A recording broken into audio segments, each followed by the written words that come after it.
بسم اللہ الرحمن الرحیم۔ شروع اللہ کے نام سے جو سب پر مہربان ہے، بہت مہربان ہے۔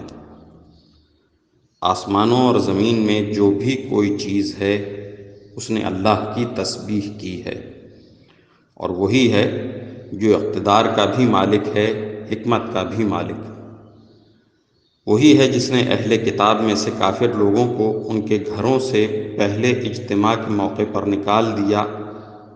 مسلمانوں، تمہیں یہ خیال بھی نہیں تھا کہ وہ نکلیں گے، اور وہ بھی یہ سمجھے ہوئے تھے کہ ان کے قلعے انہیں اللہ سے بچا لیں گے۔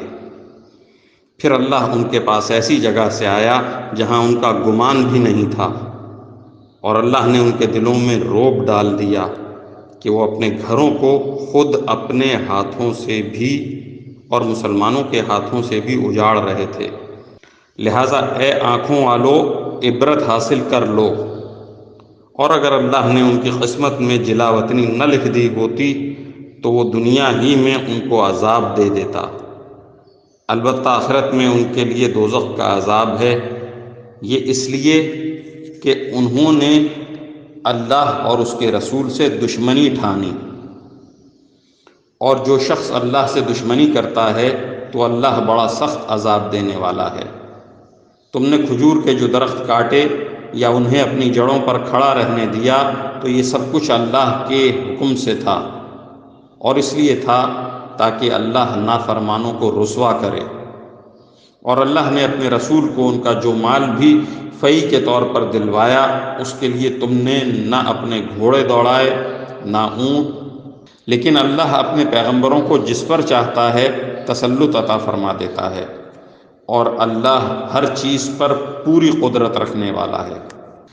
اللہ اپنے رسول کو دوسری بستیوں سے جو مال بھی فی کے طور پر دلوا دے تو وہ اللہ کا حق ہے، اور اس کے رسول کا، اور قرابت داروں کا، اور یتیموں، مسکینوں اور مسافروں کا، تاکہ وہ مال صرف انہی کے درمیان گردش کرتا نہ رہ جائے جو تم میں دولت مند لوگ ہیں۔ اور رسول تمہیں جو کچھ دیں وہ لے لو، اور جس چیز سے منع کریں اس سے رک جاؤ، اور اللہ سے ڈرتے رہو، بے شک اللہ سخت عذاب دینے والا ہے۔